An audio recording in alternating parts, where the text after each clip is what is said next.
Hello guys and welcome to my run through of a 25 Halls of Valor. The affixes for this week were Bursting, Explosive and Fortified.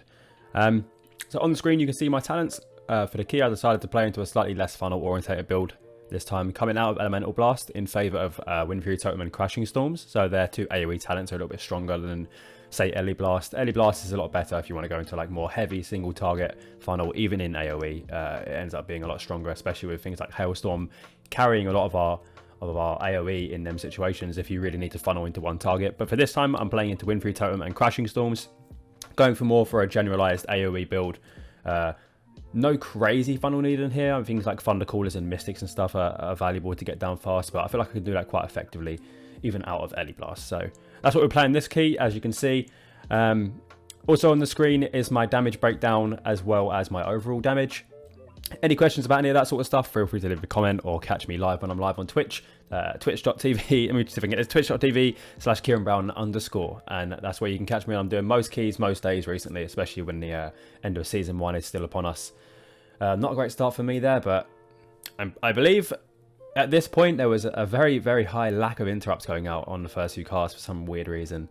But we go again. Ultimately, it doesn't stop us from doing this key in time, so you know, what starts bad can only get better, eh? So, yep, anyway, any questions, feel free to leave them down below or catch me live, and we'll go through any tips or tricks we can think of as we go through the dungeon, and yeah.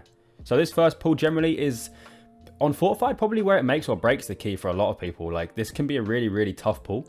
Not necessarily anything difficult in the pull itself. The tank takes a bit of a beating, but the only things to really worry about at the DPS point of view are the Thunder Callers interrupts. If you don't get those interrupts, then they're going to one-shot somebody. And as a DPS, you should predominantly be funneling the dragon down. So the Thunder Callers and the dragon, I normally just funnel off of the dragon completely and just try to absolutely destroy it, because it does wreck the tank a lot, especially with that lightning breath. Probably hits them for around 400k, 500k. If they're not mitigating damage correctly, then it's going to kill them. But yeah, outside of that, just make sure the two Thunder Callers die ASAP, and the interrupts and the stops, etc. So you've got Sundering, you've got Thunderstorm, you've got Cap Totem, you've got a 13-second interrupt. So like, they shouldn't be a problem. They should just be dying as soon as possible, because they're the only real dangerous parts in there for the group. So first boss, nothing really, nothing too crazy to go on about this boss really. Main thing you want to worry about here is obviously dodging those lightning breaths. They are one-shots. If you have a good tank here, or sorry, not a good tank, but if you have a tank that is aware of how the mechanic works, when the first breath goes out, you'll see them drag it slightly over towards it. Obviously don't go in line to where it's going to go, but you go stand right near it. As soon as it goes out, give it a couple seconds to move from the floor, and then you would run into that space. Once you're in that space where the first one went, you are completely safe. As you can see, we've got a range baiting those axes out. If you don't have a range, that becomes extremely problematic, because it just drops every single one of those swirling blades into melee. So it's highly recommended to have a range in here for other reasons as well. Later on to the dungeon we'll go over, but so this boss is pretty straightforward. All it really comes down to, if you're in a higher key, like a tyrannical high key, like 25, 26, I would say, the Horn of Valor is pretty much a one-shot. I think if you have enough versatility or a personal for each of them, you can survive it. But just be aware on tyrannical weeks, that Horn of Valor, if you aren't prepared for it with a personal, or you have extremely low versatility, like I say, like sub 5% for some reason, it would be probably pretty close to killing you in one hit. So as you can see here, bang, hits us down. That doesn't really hurt. I use my personal there as well, so that's Astral Shift. But we'll watch later on in the fight, you'll see it does get quite damaging. And this is a fortified week, bearing in mind, so a tyrannical becomes a lot more scary. Other than that, this boss is pretty straightforward, to be honest with you. Nothing really to go over on this one.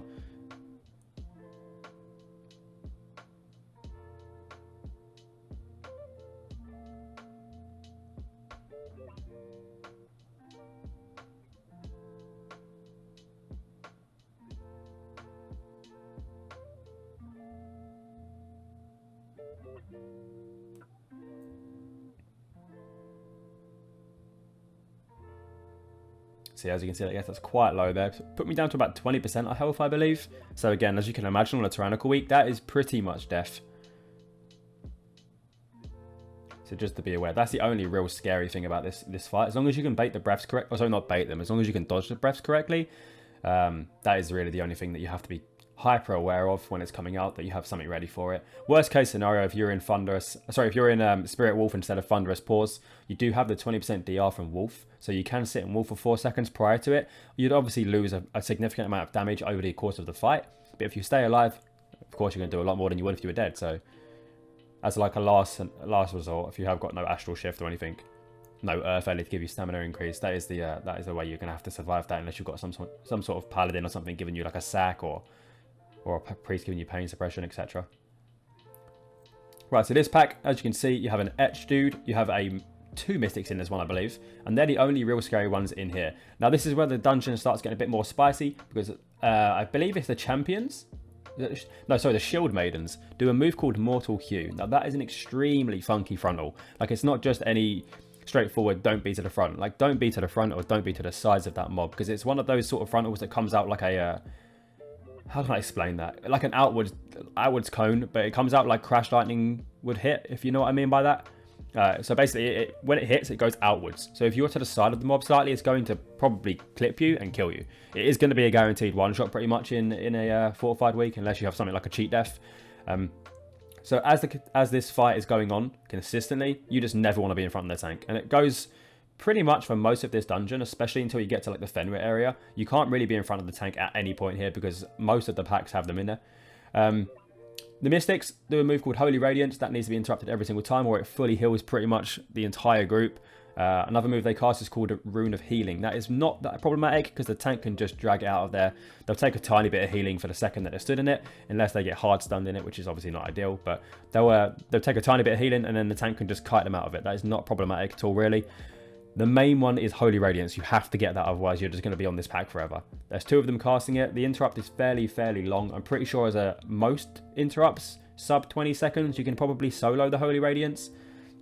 As a shaman, you definitely can solo Holy Radiance. Although our move is a bit better on things like Thunderbolt, on the Thunder Caller, because I'll explain that in a second. First, let me get to the Etch mob. So the Etch mob does a move just called Etch. I think it's called a Rune Carver, right? So it just does a move called Etch.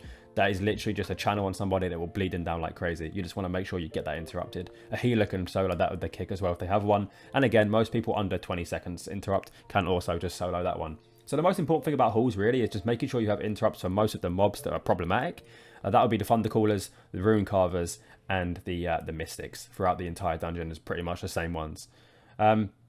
So in this pack we just played, sorry I'm talking over it a bit delayed here, but as you can see in the pack we just played, there's a Thunder Caller. That one does a move called Thunderous Bolt, again the same as the mob at the beginning that you have two of. If that hits you, it kills you. So the cast on that is a lot quicker, so you can't simply just solo that with a Shaman's interrupt, 13-second interrupt. It won't work. So one way to combat that is if you interrupt the first one, then you have Thunderstorm for the second one, then you can like Sundering the third one, interrupt the fourth one, cap totem the fifth one. Like you can, if you hold your toolkit correctly as an enhancement shaman, you can pretty much solo that. As well, if you have things like a prop paladins can pretty much solo it too. But if it comes down to it and you don't have many interrupt options in your group, or you have things like Boomkins or Shadow Priests that don't have very good interrupts, you can pretty much solo that one. Like I said, you have things like interrupt, Thunderstorm, Sundering, cap totem, interrupt again. Like it rotates around pretty effectively, and I would recommend being on that mob as the funnel target as well, cleaving off of that mob, get it dead ASAP, then swap to the Mystics, then swap to the Rune Carver, and then just AoE cleave down the rest of the pack. As long as you're not in front of the tank, you aren't going to die. Now this pack is a little bit different. As you can see, the what's the name of it there, the big dude there, sorry I can't see the nameplate correctly, the Purifier, that's the one. So that one does a move called Cleansing something, Cleansing Light, Cleansing Spirit, is it? Either way, that's it, Cleansing Flame, close enough. Close with no cigar. That one is the one that does a huge channel on the floor if it carries on casting. You just want to interrupt it, otherwise it becomes annoying to have to keep dodging it. And if you stand in the swirly that comes from the channel, you'll just die, so it's not great. Get that one dead ASAP. And as well, this tank has done the pull that most tanks would do on this sort of level. He's pulled everything into the one pack. So these are two separate packs. In fact, I think it's 3 separate packs. He's just playing them all at once. No reason not to, as long as he can dodge those mortal hues. And, well, tanks can actually backpedal from those moves. They don't actually get hit by anything, the breach armor, etc. They'll just dodge it, just dodge it 5 head. But as long as you get those dead, the main ones dead, sorry, this pack is not really that bad from a tank's point of view, as long as you're dodging the frontals. Now these mobs can be played one at a time, or they can be played both at the same time. The way you'll play this is you'll do that shield. Within a couple of seconds of the shield coming up, he can now actually chain that second mob in, and their moves will desync to the point where you can handle them both at the same time, get cleave damage, etc. For some reason, this tank didn't pull both of those in, which is a very common tactic these days. which takes a lot more time. I think we probably wasted about 2 minutes of our key just playing these one at a time. Albeit the mobs are pretty scary on Fort Week, but having the other one in really does nothing extra damage-wise to the group, except for a bit of tank damage. So the reason he didn't, the fact he didn't drag both of them in is a time sink. I would recommend, if you are playing with a tank that you know, then to suggest looking that up if they don't know how to do it. Or I'm sure they probably are already doing it if they are playing these sort of key levels in general. But this one just does the same moves as the boss will do. Because it's a fortified week, you want to bloodlust this mob rather than the bloodlusting the boss, because this generally hurts more than the boss does mechanic wise. But yeah, same mechanics. And then just Sanctify and Dodge. I believe I only found out recently, I think the Sanctify on the mob, the orbs move out faster than the boss does, which is kind of strange, but just be aware of that. Remember also that the box on that, the hitbox on that mob is so huge, you can stand back like a good meter and still hit the mob. I would not recommend being very close to the mob and in like general melee range, because you're very likely to die. So just back away, do your normal rotation, and just be like hyper aware of where those orbs are coming from. As you can see now, I'm going to back away. Just constantly watching. You can get quite lucky, and like 3 in a row will just not really move in opposite directions, so you can just dodge them by just sidestepping here and there for the one that's coming towards you. But yeah, the most important thing is just to be aware of where they are, and don't get greedy on an extra attack, or don't do something silly and die to it, because it will one-shot you.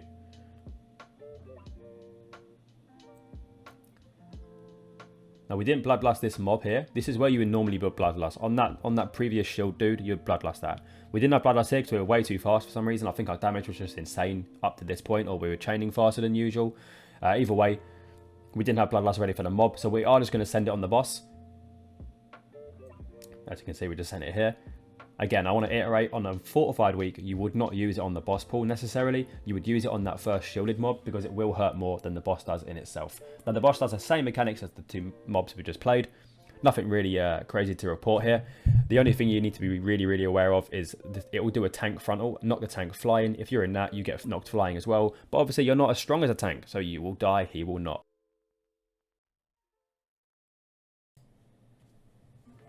Oh well, Expel Light there, that is literally just that. It will do 3 of those in a row. It's just going to hit you for a tiny bit of damage on Tyrannical Weeks.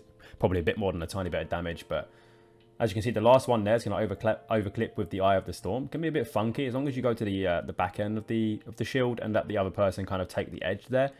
They can't really stay out of the shield while that hits them, because that will overlap with the timings of the Eye of the Storm starting. If you're outside of the shield when the Eye of the Storm does start, you're probably dead. So just give them a little bit of space. You move to the opposite end of it when that ability has hit them. Then they can obviously just move in with you for group healing, etc.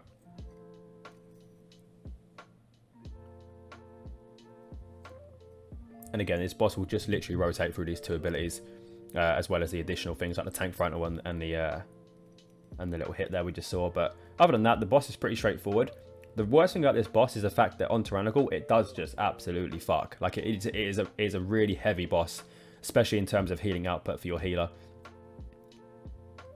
Another move as well is when, at the end of one of these casts, I believe it's at the end of, like, the Eye of the Storm and the end of the Sanctify moves, it will do a move called Arcing Bolt. I think it's called Arcing Bolt. Forgive me if I'm wrong. This is off to my head. I'm not looking at anything on the screen to tell me the name of the moves here. But I believe it's called Arcing Bolt, and I think it just chains into 2 people. Does quite a significant amount of damage. So if you're not topped after either of these mechanics, it's probably going to kill somebody. Again, I'm not 100% sure, so please forgive me, but I think it targets either the player with the least amount of HP in the group or the one that's closest to the mob at the same time. I'm not too sure, but all I know is it does fuck up a couple of people. So just be aware of that as a healer if you're healing this mechanic. Sorry, healing this boss, that you do need to top everybody up. Otherwise, someone will most likely drop. Again, pretty straightforward boss. Just a little bit rough on higher keys and tyrannical keys, but job done. We're now shrouding past all this trash. We're not playing any of that trash in this run. We're just going to pick up some more things in the Fenrir area to make up for that percentage. Mind saving that Sentinel there. Of course, you never really want to play that Sentinel. That Sentinel is a pretty scary mob for the sake of the amount of percent it gives. I think our healer running in a little bit too early there, getting slapped down. Now this pack's got a rune carver, a mystic, a champion, and I believe an... Oh, I'm not too sure what happened to me there. Okay, there's the one we were about to talk about, the marksman. There's a move called penetrating shot, which, as you can see, if you're in the range of it, it will kill you. Now the way the tank played this, which is very strange, he wanted to run them all around the corner to line of sight, which is fair enough, a lot of people do that. But as a DK, I would have highly recommended that he would have gripped in the marksman, because the marksman will stand out and just shoot random people. It hasn't really got a way of following the tank unless you line of sight it. So obviously he tried to line of sight it, wasn't quite fast enough there. I think the play there would have just been to grip it into the group. Way more effective to bring that into us rather than waiting for it to line of sight. Because as you see, I did die to the penetrating shot. That's because the mob is sitting all the way by the back on itself, on itself by the back. That's a hard sentence for me to say, I apologise. It's all the way at the back by itself.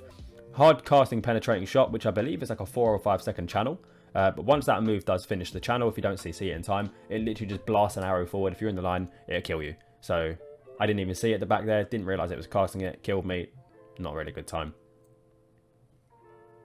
Now some people play this Drake, some people skip it. The way to skip it, you'll go through the portal, you will not move a muscle. Let the tank move like a couple of steps forward, everybody else stay completely still. If you walk too far forward when you go through that portal, which is easily doable because obviously your screen is transitioning, it's very hard to see what's going on. If you just generally press W and walk forward, you're going to pull that Drake, because the way it flies down, it's going to be in your line of sight.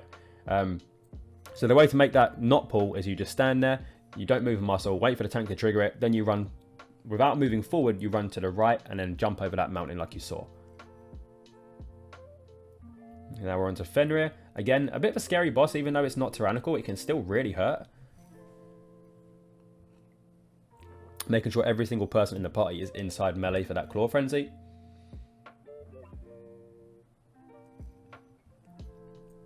Now another really good trick here, if you have a rogue or someone that can shadow meld, so a night elf, when it does the Ravenous Leap, as you can see in a second, there we go. Now, I don't think either of them can do it, but no. So how it would work, if you had a rogue with Vanish ready, what he would do is the boss will leap to the furthest target away first, right? So if you're the rogue and you have Vanish ready, you can run really far away or get everybody else to stay in melee, either way.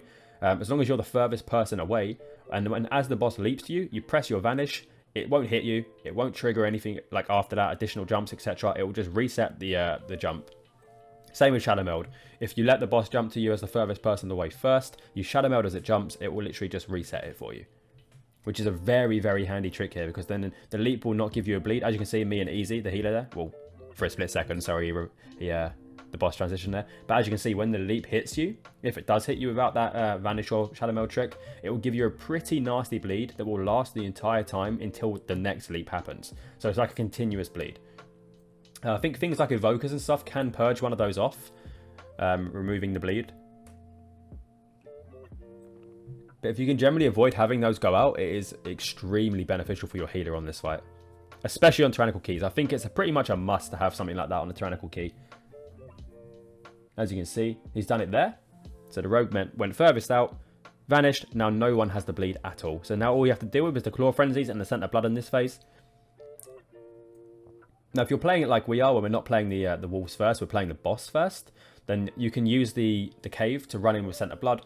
If you go and stand on a little rock at the back there, it won't reach you before it actually finishes the cast anyway. So tank it whereabouts he is now on this little bone pile. Yeah, scent of blood. You just run inside that cave immediately. You should get a small speed boost as well, I believe, and then just wait for it to end. And again, I think he's doing the reset there. Bang. No bleeds. Absolutely beautiful. That is such a handy trick, especially on tyrannical. Like, it removes so much of the healing needed on this boss. So it's on me. Another trick you can do here, if you have things like a paladin, you can Blessing of Protection, you can bop the person that gets this scent of blood. That allows the boss to just completely stay there. The person hasn't got to run. You can get maximum uptime on the boss and happy days. Things like a rogue's evasion also works. And of course, if like a ret paladin or someone gets it on them, they can also just bop themselves or bubble themselves as well. Which gets a lot more uptime on the boss there, because you literally just haven't got to move at all, rather than running away. And of course, if you're bopped, it won't hurt you. One thing I do try and do here on this is I try to hold my Primordial Wave for every time he does Unnerving Howl. and obviously summons those 3 wolves. It's way more beneficial, I believe, to get the free haste buff from Primordial Waving 4 targets at that point than it would be to just solo Primordial Wave Fenrir. Because obviously the more targets you can hit with your Primordial Wave, as much as the people would probably try to tell you that's pad damage, it's not pad damage. One, the wolves need to die anyway, but the main thing you're getting out of that is haste, which is giving you more funnel damage onto the boss. Now how this works here, if you're going to do the way we are, there's a little rock just outside where Fenrir was. If you have any range people in your group, they go and stand up on that rock, jumping up, staying up there. Let's just meme me here. If you just go and stand on that rock, and then everybody else, melee-wise, goes and hides in this cave, let the tank grab every single wolf. Once the range people have gone into combat with the wolves, melee are then safe to go out and do the same thing. If you go out too early before the range start attacking, you will get jumped on and die. As you can see, it's gone a bit funky here. One of them has started to leap. I think he might have started healing before the range DPS had hit. But either way, it's reset itself. We're safe now. So as you can see to the left there, to the top of the screen, he stood upon the rock. So right up there, if you're up there, you're completely safe. The wolves will not jump to you. It resets the wolf jump on the melee, and the tank is the only person that's going to get the problematic stuff here. Obviously, the tank's job is just to live this, kite it as much as he can, while the rest of the group just funnel it down and kill it as soon as possible. Ideally, if you were playing the same sort of route we are now, this would be your Bloodlust area. We obviously haven't got Bloodlust ready yet. We've been a bit too fast again. A bit ahead of ourselves this key. So our Bloodlust isn't ready. We're going to use it on the next pack instead. But this, ideally, is the perfect location for you to use Bloodlust. Just absolutely nuke these wolves down ASAP, because the tank will start to get to the point where they are struggling a bit if they're not kiting. And in a pack that huge with those wolves, I would highly recommend kiting as a tank if you're tanking this, because they will destroy you. So that makes that pull extremely trivial. You could never really afford to do that many wolves. Like normally these wolves would go in with a pack as well. For some reason the tank didn't want to play these 4 with it. Probably just because he didn't have many cooldowns ready. But yeah, it completely trivializes this pack. Normally this pack would take ages. You'd have to play it in like 3 or 4 parts at least. You couldn't just do all of those at once if the whole group was just downstairs like normal. But as you can see, because we've played this pack after the rock tactic, one thing you can do, which is a lot less doable if you're playing like every wolf at once, I wouldn't recommend it. But if you're playing like a 4-pack like this, as a range, you can pretty much just constantly be sidestepping like our priest is right now, and they won't hit you when they jump. So they'll try to jump to you, you'll sidestep it, and obviously you'll just dodge the damage. Not ideal to do it as like a regular tactic, because again, as a range DPS, you're pretty much going to not be able to cast. Unless you have something like a Beast Mastery Hunter or a Boomkin that can just keep up dots and Starfall. You're going to have a horrible time trying to cast on these mobs if your only job is to just sidestep it constantly. I wouldn't recommend playing it like that. Something like the rock tactic or the post tactic, the little wooden post on the other side of the map, if you know that one, they're the perfect ways to do it. Just get the range to sit on top of there so they can't be hit, and then just blast the pack down. So again, a bit of a time sink here. I don't know why we're playing this separately. It's not ideal. Preferably you want to grab that in. We have just waited another minute or half minute-ish on killing those 4 wolves alone. But again, we timed the key. We made it work, so happy days. Now this is where we're going to use our Bloodlust. I would not recommend attacking anything here until the tank is fully aggroed, because these will literally just kill you if you get aggro on them. Not ideal. So don't be greedy here. Don't try and set up too much. Just wait until it's got aggro completely. Stun them, then get your setup going. Primordial Wave, etc. But yeah, I wouldn't recommend going too fast into any of these packs. Same with the wolves, same with the bears, and same with the bulls we're going to play soon as well. I think we play some of those in this pack, in this dungeon. Sorry. Yeah, and then same thing applies here. You have the massive speed boost from killing the bosses already, so the tank's able to kite like crazy. Just keep these slowed, keep them stunned in CC whenever you can. Obviously, you're going to try to leap to the tank. As long as he can use some sort of mitigation for that, he's going to be fine. But just keep these slowed as much as you possibly can to help the tank out, and then just AoE him down as possible. Now, if you haven't got a rogue in your group, and you are doing the skip for the sentinels at the end, I would make sure you've held your pot here. You do not want to use pot anywhere past Fenrir, so especially not on the wolves either, because if you haven't got your pot ready, you'll have to death skip, which isn't ideal. But if you have a rogue or a priest, you can mind soothe the mobs, and you can also shroud the mobs, obviously, to get through the gate at the end. But just to be aware, if you haven't got a priest or a rogue, just do not use your potion here, because you're likely going to be using Invis potion. I'm not too sure if many groups these days play that pack. I think it's way more valuable to just get sent elsewhere and then just to skip that. So it'd be very Very, very strange to see people still playing that. I don't think you'd see it very often in anything above 22s or 23 keys. Now these mobs, again, are pretty annoying for melee. Like, most of these packs aren't great for melee. But this one is even more annoying because unless you have CCs ready, they're going to force you out of melee. But just make sure you're getting these down ASAP, dodging that rumbling stomp, because it will one-shot you if you get hit by it, I'm pretty sure. Wouldn't recommend testing that. And as you can see, just making sure we're cleaving these down as fast as possible, even though we're out of melee half the time. Doing what we can. And this should be our last percentage. I think you want to end around somewhere like 84. I think maybe 83.7 is safe, but that's like bare minimum before you go upstairs. So this will be the last amount of trash we play. We're then going to probably Shroud or Mind Soothe. Can't remember which one we do in this key, but we'll do one of those to get to the end of the dungeon. Play those last 4 dudes, and then we're done. Percent-wise, at least. We still have the lovely boss that is Odin.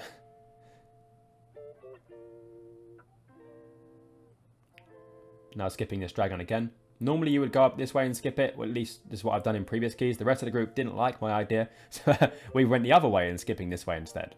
But yes, just be very, very careful. If you have skipped this dragon in this route that you're playing, it's very easy to pull that again, so just be aware.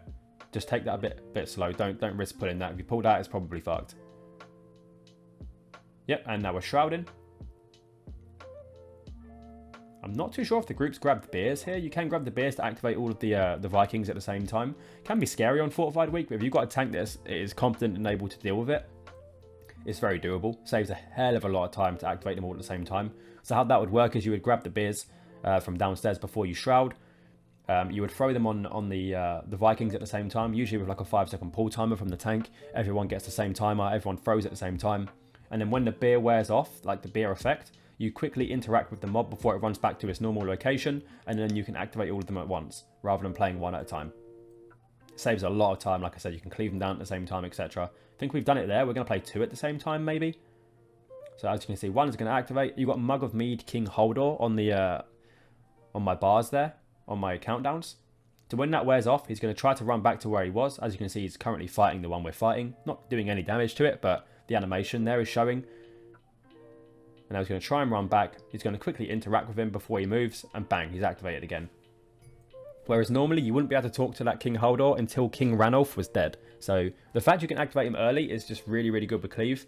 Now you want to make sure that you funnel down the one that is already pretty much dead. That's going to allow you to move to the other one and interact with another one on top of that.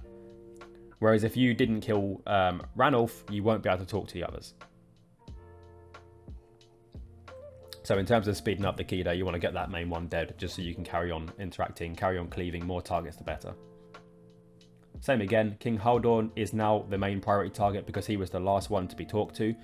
Oh, sorry, he wasn't the last one to be talked to, he's the one remaining from the start. So as soon as he dies, you can now interact with the other one again. So get him down first, carry on funneling, obviously keeping things up, lashing flames and stuff like that up, just for the passive damage. But all of your main funnel wants to go into that one target.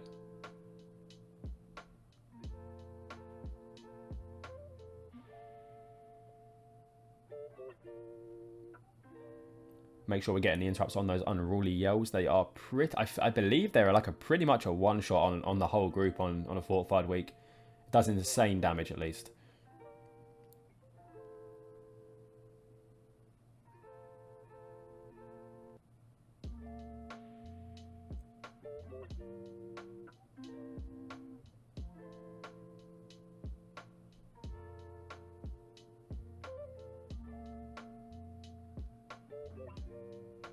Now just keep these ancestors away a little bit. Now if your group's going to slow these, you can also flame shock them to get a stack of Ashland Catalyst to help you get stronger lava lashes and stuff. But if your group's going to hard CC these, obviously do not flame shock them because then you are just trolling. But most groups these days will just probably slow these and kite the mobs away from them. If they reach the mobs, I don't even know what they do. I've never actually seen it happen except for in Legion and I forget. I believe it's just, it either empowers the mob or, you know, it does something that's not very cool. So I wouldn't recommend letting them mobs into the kings. Because regardless, on this sort of key level, I believe whichever effect they have, whether it's a group of damage, a buff to the mob, etc, etc, or it heals it, it's probably going to be less than ideal and probably cause some sort of wipe or some sort of extreme slow on the key. So yeah, I wouldn't recommend doing it. If anybody knows what they actually do when they reach the mob, then please let me know and tell me about the horrific experience that you had that led you to realizing. But now we're going to fight God King Skovald. This isn't necessarily a very difficult fight. It's a bit more of a time sink than anything else, to be honest with you. But thankfully they did reduce the RP on these, because they used to be insane. I believe it was close to like a minute or something in Odin and God King Skovald's RP, which is never fun.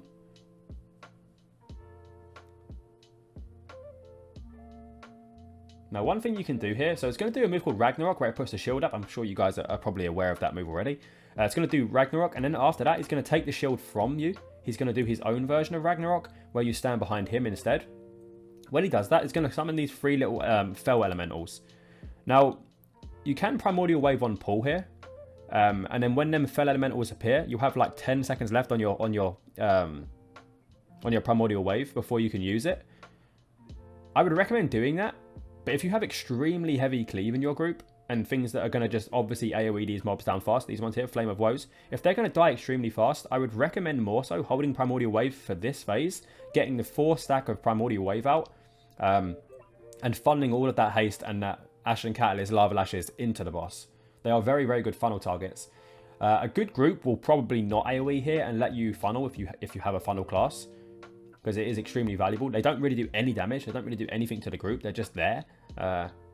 So they're perfect for funnel targets. Most people will obviously try and pad the AoE. As you can see, our rogue here just blade flurried and fucking sent them home, which is not ideal for me, but it is what it is. But yeah, so I would recommend, if you have people that know that you want to funnel on them so they won't die super fast, I would Primordial Wave on pull. Again, get another one out when they come out. It'll be like 10 seconds after the last one spawns that you can use it, really. So it is risky. But if you know your group's going to destroy them, just hold your Primordial Wave for 30 seconds. And then when they come out, get the 3 targets on there with Flame Shocks. And then Primordial Wave off those 3 elementals. It is a really good single target. So as you can see, I'm holding my Primordial Wave here now, waiting. 3 Flame Shocks out.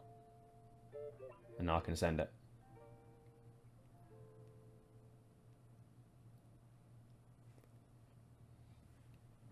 The only real scary part about this fight is that Fellblade Rush, really. As long as you're behind the shields when he does both versions of the Ragnarok, himself and also your tank using the shield too, nothing else can really go wrong in this fight. It's just a case of just dodging stuff, really. The only time it can get really scary is if you Fellblade Rush onto somebody else and multiple people get that. It is going to be pretty hard for your tank to, your healer to kill that. It's a pretty nasty dot, especially on Tyrannical. It will probably take you down close to no health. Like every global, it is a really heavy hitting one. But obviously, because your because your healer ideally only gets it on one person at a time, they can just funnel healing into that one person. As long as they've got the throughput, you're normally going to be okay. But yeah, if it cleaves into multiple people, it becomes a bit more problematic. 2 or 3 people ticking down with that one move is probably someone's going to lose out. Ignore my sassy party messages there.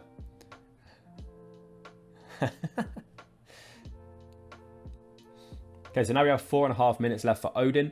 Very doable, especially on Fortified Week. On Tyrannical Week, probably not so much. It's a pretty rough fight. I think Tyrannical Week can take 3 to 3.5 minutes, depending on how heavy your burst phases are in the intermissions with the runes.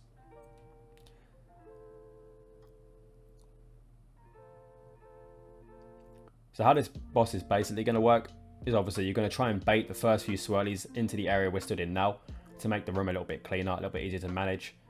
Spear of Light, that is. You'll see it come out in a second. But this boss is basically just dodging the swirlies, dodging the orbs that come out of the swirlies. It will do a move called Radiant Tempest, where we'll put an ad down, a Stormforged ad.